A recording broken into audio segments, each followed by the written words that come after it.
We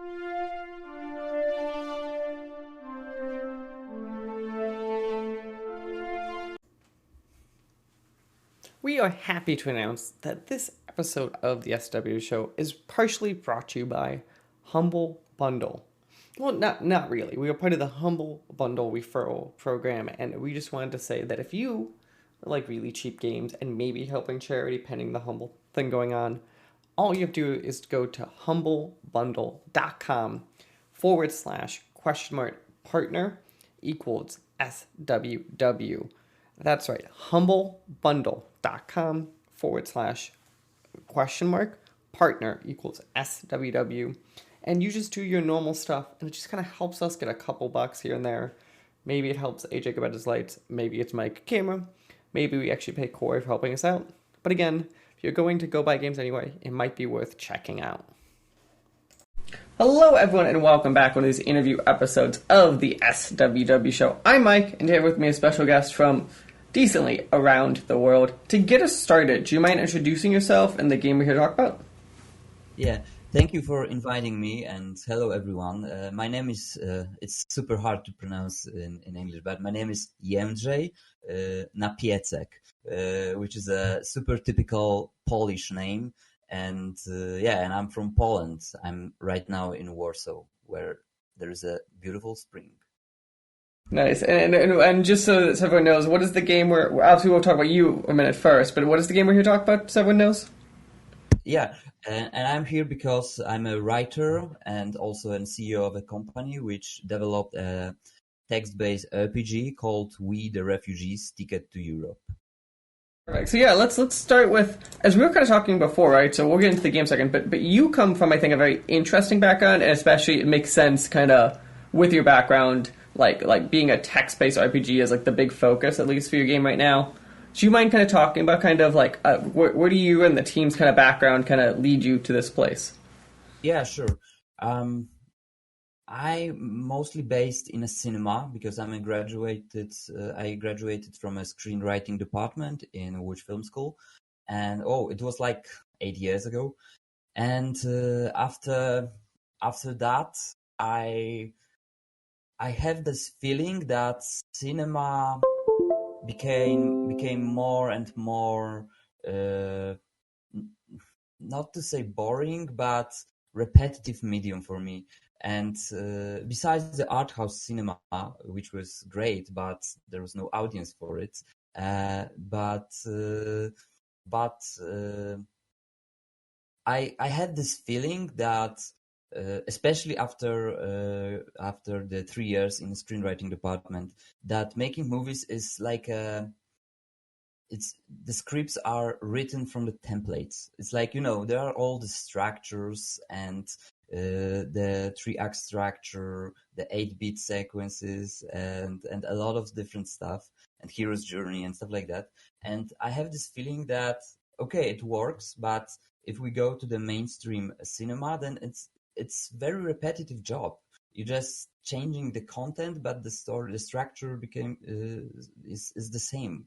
So at the same time, it was 2014, I played This War of Mine. It was the premiere of this game, and it really blows my mind and give me this feeling that a lot of things is happening in a narrative way in the games right now, and they have matured enough to tell compelling and meaningful stories.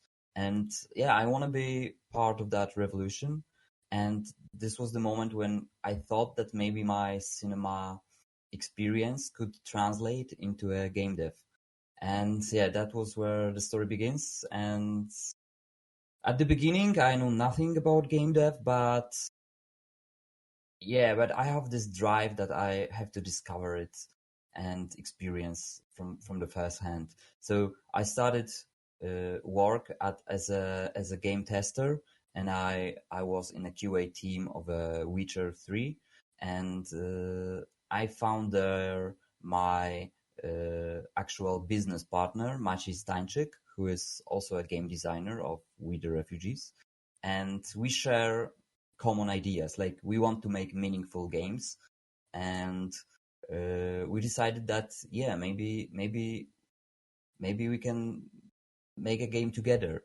And this was a time when the first media news about so-called refugee crisis occurred in media, and I have this feeling that this is a very important subject, and also being uh, living in Poland, where the social reaction to the Middle East and Africa refugees were very negative.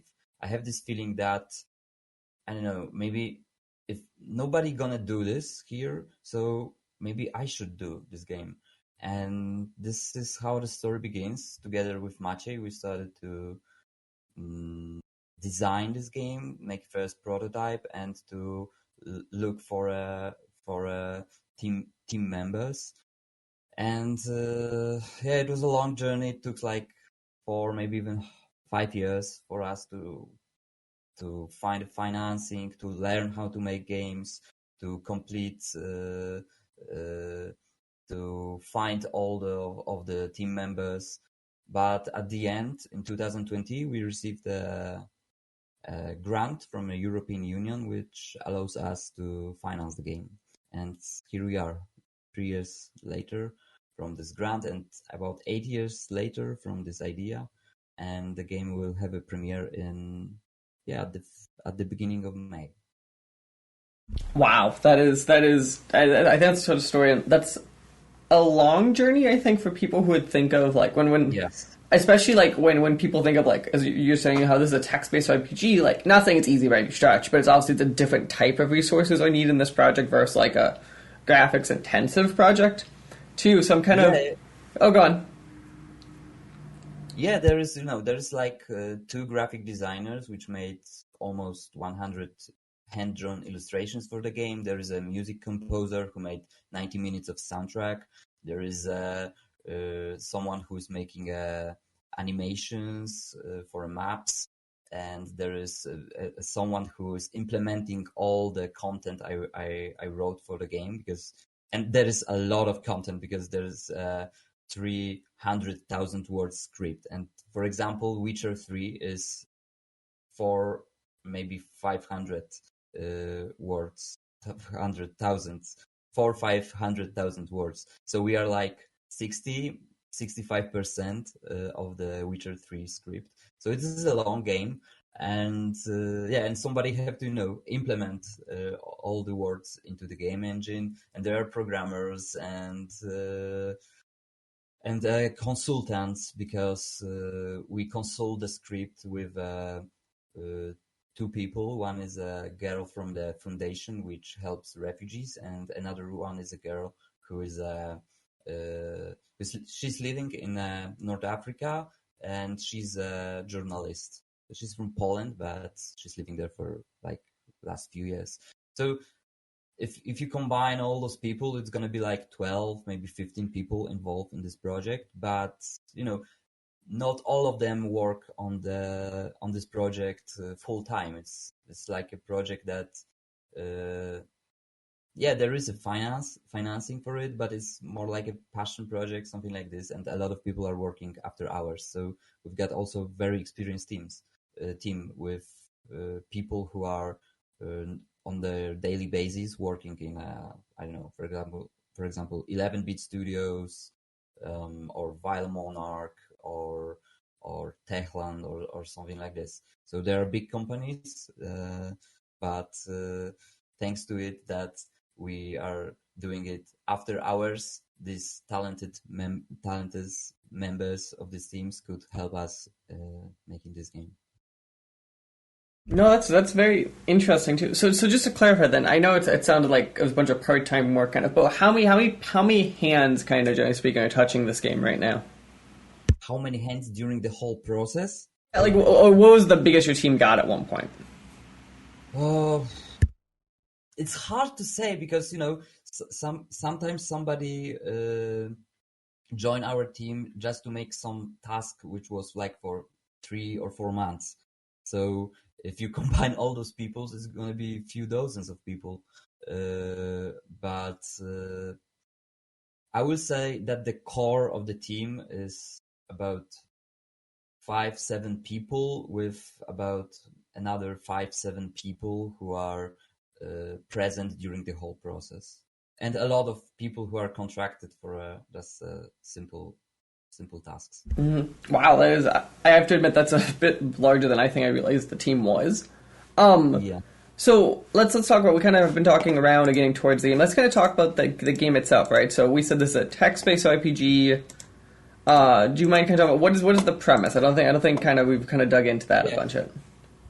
Yeah, so in this game you play as a wannabe journalist who is contracted to make his first journalistic job, and this is gonna be a reportage about refugees. So you have to gather information about them, research the subject, find refugees, make interviews with them, and maybe even try to reach smugglers and try to cross the Mediterranean Sea on a smuggling boat together with refugees. So your main goal in this game is to gather as much information about refugees as possible during your time in the game.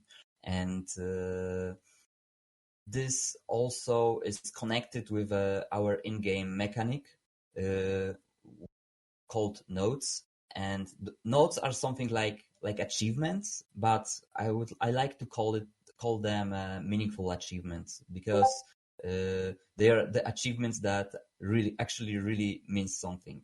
And uh, and this is not like a collectible. You are just in this mindset of collect a lot of achievements, which a lot of players share, but this is your main aim of this game, to collect as much achievements as possible. And yeah, so yes, that's the basic premise, let's say so. Wow, it's interesting. Kind of let's talk about then. As you said, kind of you're a journalist going through this. Did you kind of how did you guys kind of get the point of the journalist when you were writing this? Kind of did you talk to some journalists that you knew? Did you guys kind of have to do some bunch of research? I'm kind of curious, kind of how you got in the headspace, kind of these different characters. Yeah. So at the beginning, most of the research was based mostly on movie documentaries and book reportage, non-fiction books I read about refugees, and those were like, I don't know, 30, maybe even 40 books. Uh, and after that, we wrote a first script of the game and make a first prototype of it. And then in 2018, we went to the Moria refugee camp, where we met real refugees in person, and we showed them this prototype of the game and also asked them for feedback. And this was a devastating moment for me, and it caused me a nervous breakdown, because at that moment I realized that yeah, this first script, this first prototype was pretty naive and was not portraying the real struggles of refugees. It was something like theoretical, based on theoretical knowledge. And uh, yeah, and I realized that no matter how many books I read about refugees or how many documentaries I watched, I will never be able to portray the the stories of refugees from them POV, because in the first prototype you played as one of the refugees who tries to get to Europe.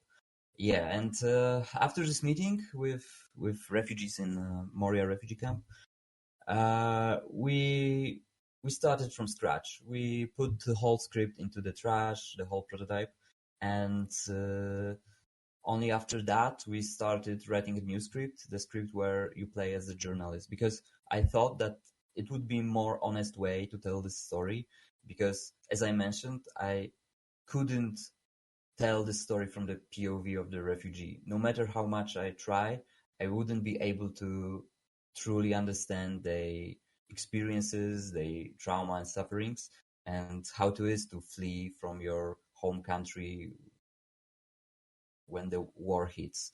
And but I have a lot to say about how is it researching the subject of refugees, and then to confront this theoretical knowledge with the real refugees.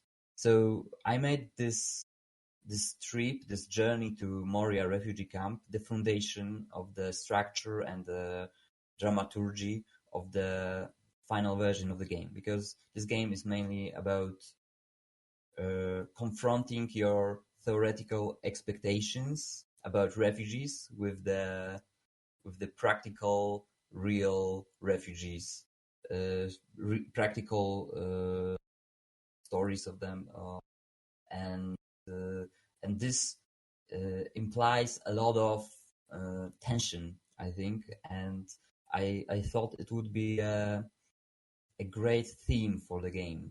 Like, most of the players that's gonna play the game will be in the position of this protagonist at the beginning of the story, because most of the players know something about refugees, but they are not an experts in this subject, or they are not a professional journalist. So I thought that it would be way more relatable for the players to tell the story from this point of view. No, that's interesting. I also think you going to these camps and kind of you trying to get at least the best you could, this like first hand experience kind of is very interesting. I'm curious, obviously, maybe not directly, but indirectly, did any of the stories you heard from these people kind of in some way kind of make it into the game itself? Yeah, that's a lot of actually, and I'm not saying that this is a true story. The game is not based on a true event. It's not portraying the true events, but it is inspired by true stories of refugees. But for example, if we met, like, I don't know, 3-4 people from Iraq, and they told us their stories, and every one of them was focusing on some other details of how is it to live in Iraq, what are the conditions there. So in the final version of the game, I combined those stories of like 3-4 real persons into like one character of the NPC. That was a decision, like, to because there is already a lot of NPCs in this game, and I thought it would be more achievable for the players if there's not going to be like 100 NPCs, but rather about 20 NPCs, and every one of these NPCs is from a little bit different culture or country, and is sharing a lot of inside knowledge about this country. So it is inspired. It's not based, but it's inspired on true stories. That's very interesting. It'd be very a bit hard and kind of a rough time probably documenting all of it and trying to get all those stories kind of in. I'm kind of curious, how did you guys kind of, when you think about writing this experience kind of, and taking obviously what is very hard subject matter for anyone, how did you find a way to make this like a journey people went on, and like making sure that like while you got the importance of the topic you wanted to out, like it wasn't so intense it like scared everyone away almost? I'm not sure if I understand what are your intentions in this so like a subject, like as a subject matter, right? This is very intense for a lot of people. Yeah. I'm kind of curious how when writing this you kind of found that line kind of that made sure it wasn't like so intense that like you kind of scared everyone off from trying to wanting to experience this. Oh, okay, I get it now. Yeah, it is super difficult subject, but I think it was also one of the reasons we wanted to tell this story, because I think that I don't know, you have to do something which is very hard to progress yourself. And I was in this feeling that I need to progress in my life, because I was a little bit bored with my writing and the place in life where I was right there. And yeah, and I have this, I did know that this is very sensitive subject, and yeah, and it's very polarizing the society. And our decision was that there is already enough trauma and suffering connected with the refugees and culture. So we would like to try to tell the story of refugees from a little bit different angle. And first of all, we got this adventurous vibe of a journalist, of the protagonist of the game, who is traveling to the different country, to the different cultures, to explore different cultures, to discover new exotic cities. And, this is already an adventurous and entertaining theme. So this was the first thing. And the second one was, we try not to focus too much on the trauma and tragedy only, but also to portray like a normal life, normal joys of of refugees. Because being a refugee is something that happened to like normal people like you and me, but it happened for them to be living in a country where the war hits, or there are some other problems. But besides that, being a refugee is not a defining character of them being a human being. Yeah, so Hmm. we like to focus more not on their tragedy and trauma, but rather on the human uh, humanistic portrait of them. No, I think that's a great, and I think that's great that you obviously kind of looked at these people as people. Where I do think, kind of in society, when we talk about this always, right? Like I feel like that humanness gets lost. It was just like refugees, like it's a group, not like a bunch of humans, kind of dislocated, kind of from their home. Yeah, there are different people. Everyone is different there. And for example, this journey to Moria refugee camp, it really changed my mind a lot, because before that, when I was mostly reading about them, non-fiction books, I got this stereotype of refugee being like people who are uh, defined by their trauma and suffering. But then I came to this refugee camp, and I met in person the people there, and I realized that everyone there had some trauma and suffers a lot during their lives. But it's not the most important thing for them. It's like they were very happy to share like a small talk conversation with us. For example, like to speak about literature, or to speak about Champions League and their favorite football teams and stuff like that. And that was the moment when I realized that, hey, they are like me, yeah. And I wanted to portray them that way. That makes perfect sense. So, if people don't remember, the game we're talking about is We, the Refugees Ticket to Europe. The game currently has a demo available on Steam and comes out May 1st. So, real close when we're recording this. I gotta ask, as we get into the tail end of this, how much are you sleeping? Are you actually sleeping, or is the game still kind of like in that, like, we have a few weeks, gotta finish a few things up state?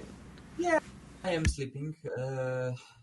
Most of my work right now is mostly marketing and and making podcasts like that. So this is my main work for a few last maybe weeks. But my business partner Maciej Stańczyk, who's a game designer, I think he could have problems with finding time to have enough sleep, because he's dealing with most of the technical stuff, like fixing the last bugs and stuff like that. So I think he could be sleepless right now. But for me, the the writing part of the game finished a long time ago, and after that, I'm yeah, the main part of my job was done. Yeah, at the moment, I'm making some artistic decisions, but there is not a lot of things that we can change before the premiere. So it's like the final touches of the game, and those are only minor changes. Well, perfect. I want to say thank you again for taking time out of your afternoon to talk to me today. I know people should go wishlist the game on Steam if they have not already. And then your website is, I believe, act0games.com. Uh, yeah, act0games.com. Perfect. Well, thank you again and enjoy the rest of your day. Thank you very much, and have a nice day also. Hello, everyone, and welcome back to one of these interview episodes of the SWW show. I'm Mike. Today with me a special guest from decently around the world. To get us started, do you mind introducing yourself and the game we're here to talk about? Yes, hi. Thanks for having me on. So I'm Philip, and I'm talking about Up to Par, which is it's a roguelike mini golf game. So I've got to immediately ask, right? Because obviously golf, having this idea, roguelike's like this thing over the last few years we've kind of seen rise. Why did you think of combining the two? So it came out of a little experiment, really. It wasn't planned to be a roguelike mini golf. I was making a procedurally generated level for a different game for mini matches, and it was fun playing a level that changed every time, and you could just come back, and it was new and it was exciting, and it happened to be a mini golf level in mini matches, and I was like, this could be its own game, and so I made a little prototype, and it was fun, and a roguelike mechanic really made the most sense for a type of game that you come back to and want to replay. So obviously, when I say roguelike, I kind of picture this cycle of I keep going as far as I can. There's some sort of die condition, and like stuff kind of unlocks over time. There might be a sense of progression, there might not be. Kind of when you explain this to someone, kind of what are the pieces that really make it kind of a roguelike to you? I think you've hit the nail on the head. Really, it's something that you play a small slice over and over, but it's different every time.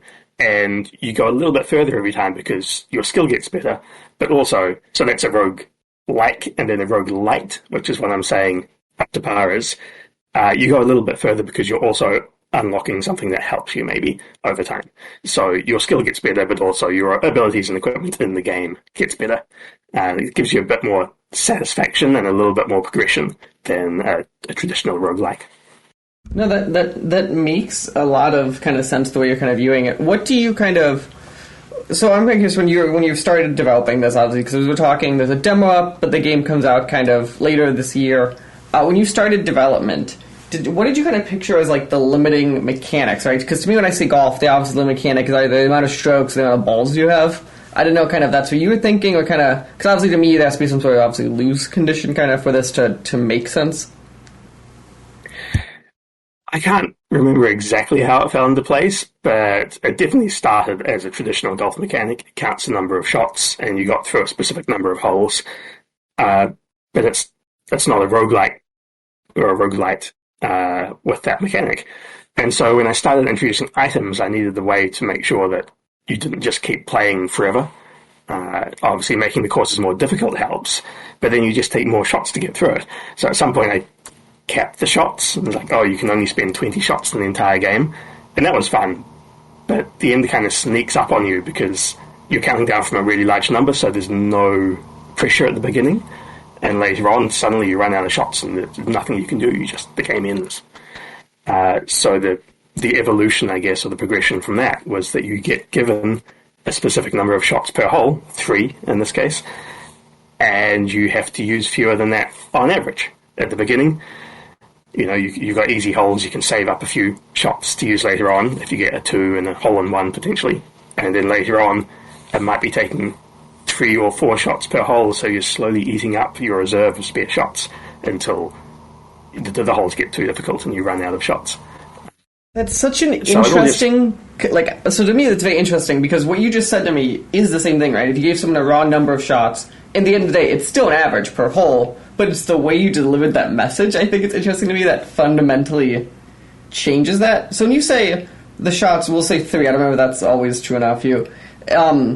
When you say, like, it keeps it under so much, kind of, did you view it as, at any point if I go over 3, I'm done? Or can I, like, save myself in the next few holes?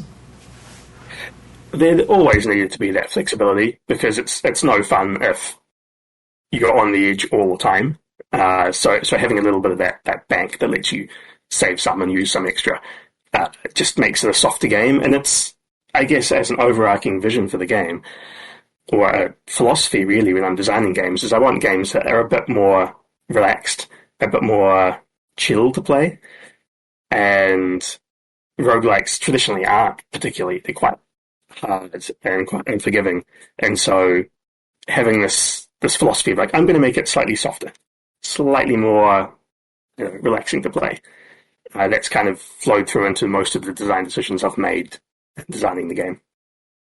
No, that's interesting, and I do appreciate it, because obviously I think roguelites and roguelikes, I think both of them kind of, it's always each of them has to make that decision, right, of how difficult I am. Am I the, like, going to, like, the Returnal level of this, or am I going more to, like, the roguelikes who are, like, super friendly level, like the back and forth pull? Did you ever think of kind of tilting those levels way more and making this harder, or do you think, like, golf is hard enough, let's just try to find new ways to kind of not make it super hard? I don't play that type of game, and it never really occurred to me that I wanted to make one like that. It's always been a game that's supposed to be fun and, relaxing to play. Mini golf should be relaxing and fun. No, that's very valid. I feel like there have definitely been courses, though, that are not. But yeah, the ramp up, I have to admit, still needs a wee bit of tweaking. Sometimes it feels a little unfair when you get a hole that's obviously going to take 6 or 7 shots to finish near the end of the game, and you've only got 3 left. That's a very interesting, like, yeah, because it's interesting, because you have the extra realm of, like, obviously when people assume the longer you go, there's a sense of, like, difficulty happening. And it's, do you ever think of, like, trying to tell people, like, there's this interesting thing I feel like, because obviously people know how many holes there are coming, but it's, like, hard to almost communicate to people, like, hey, this hole is actually harder than the next one, because just naturally you kind of assume over time it gets harder and harder and harder. Well, it's hard to judge how difficult a hole is as well, because it depends a lot on people's skill and, I guess, comfort. So I know some people are very good at aiming shots to bounce in exactly the right places, whereas others will be good at sort of threading the needle through really thin passages. And different types of holes are different difficulties depending on who's playing. So even just designing a algorithm that says, I'm going to generate a hole that is harder than the previous one, but easier than the one after. It's tricky, and it's not always possible to get that progression 100% perfect. Because to clarify, this is a rogue in the true sense of each level has, I'm assuming you have some sort of piece in the back end, but they're like random in the sense of they're not set levels every time I play through hole 2 or whatever. Absolutely. They're randomly generated from a bag of random tiles that are assembled together in a way that makes sense. Yeah. And as you progress as well, you unlock more interesting tiles, I guess, that make it more difficult. So the first few runs are actually easier because you're only using a small subset of the tiles. As you progress further, you start introducing more complicated tiles into the mix. I gotta ask then, obviously you said the more I play, the more complicated tiles kind of get thrown into this bag I can pull from. What from a player's point of view, kind of, is there something I'm getting for completing these harder ones or easier ones, or am I just always hoping my run is kind of what I want to play at that point? So there's a meta progression that lets you unlock new courses, new types of course to play on, as well as unlocking, obviously, items and different types of ball you can play with. And so the good is all mixed in with the bad. To unlock the exciting new course, you have to progress through unlocking slightly more difficult tiles that hopefully also make the courses more interesting to play, but do make them more difficult. Oh yeah, that makes sense. I also want to talk about, obviously, the next thing that seems to be kind of a big advertising kind of as your game is, obviously, there's a sense of, like, progression you just said, and you could kind of, like, there's a store and stuff. Can we try and talk about how these mechanics kind of work and change the game for players? Yeah, of course. So there's, I guess, 2 progression mechanics, and I think that's important because roguelikes or roguelites traditionally have a progression that happens as you're playing, regardless of what's happening in the game, really. So as you play more hours, you unlock more items that help you progress. And that's important because you need to ramp up your skill by playing the game a lot, but also it's no fun if you can never get past a certain point. So for me, that's not entirely the case. I split it into two parts and up to par.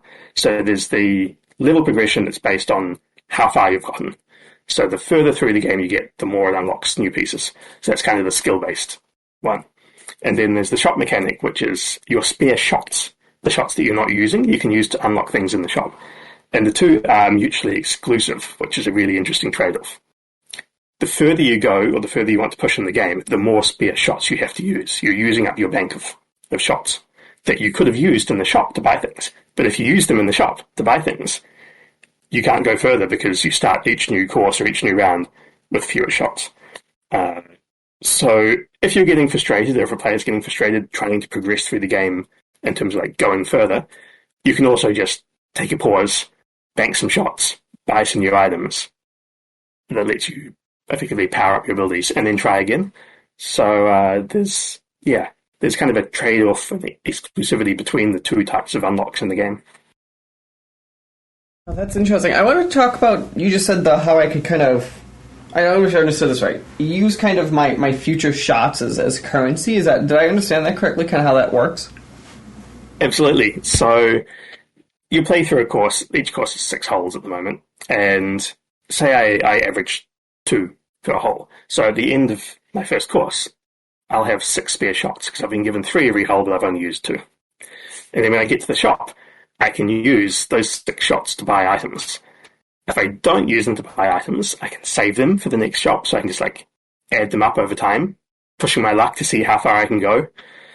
Or I can use them to start the next round with a couple of extra shots. So instead of starting with 3, I'll start with 5 for the first hole, just to be extra certain that I won't run out of shots halfway through my run.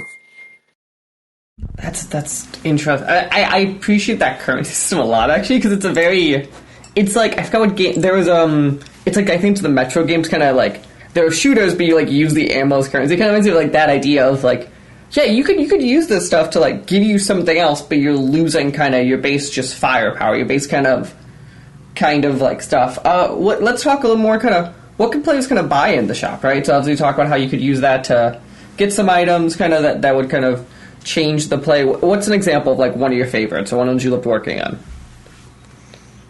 Well, the gimme is definitely my favorite. If you get close to a hole, it'll just gimme it in for you, giving you effectively larger holes or extra shots at the end.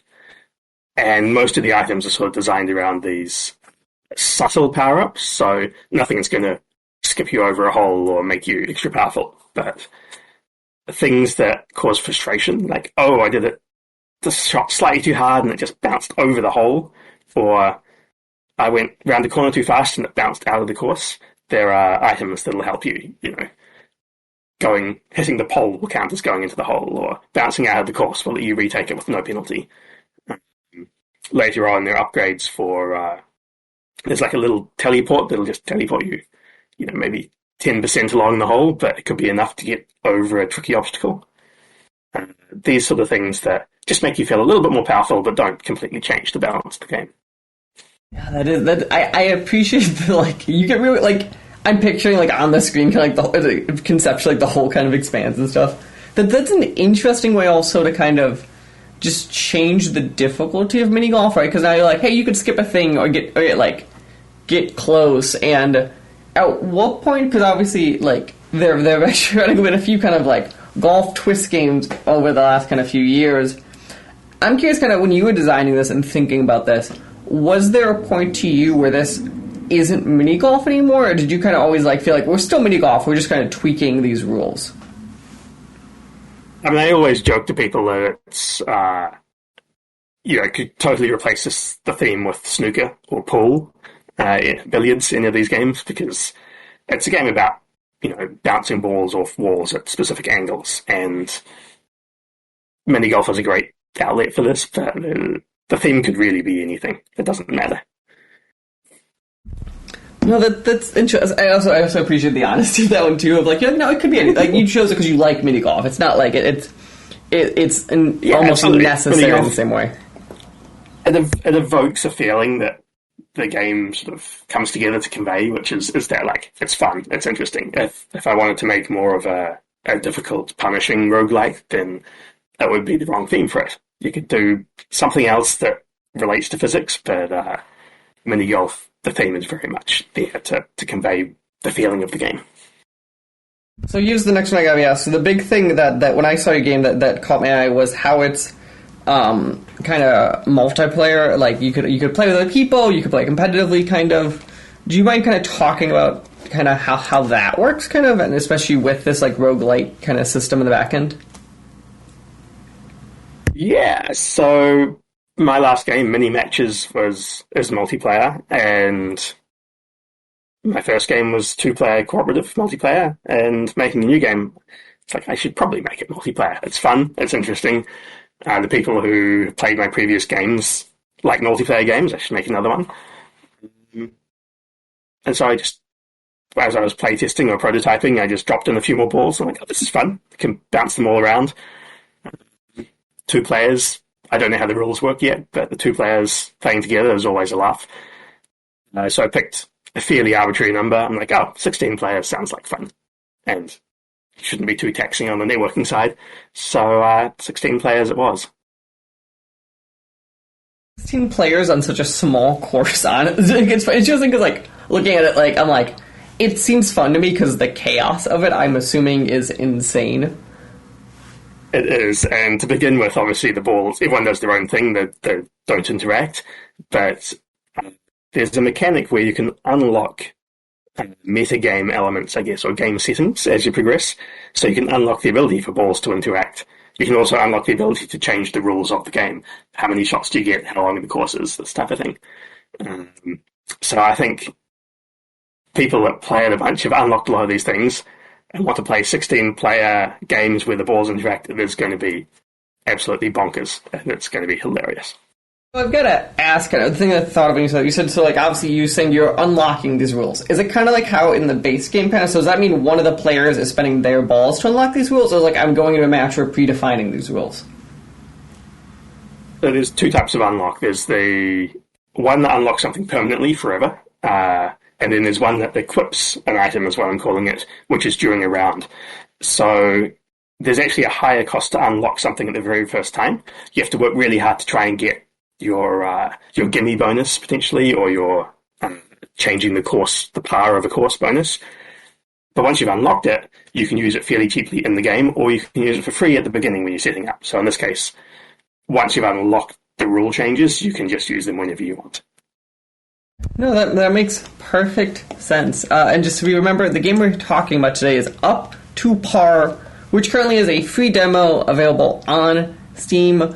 It's saying currently on Steam that your release date is Q2 of 2023. Is that still kind of accurate? Is that kind of still up in the air?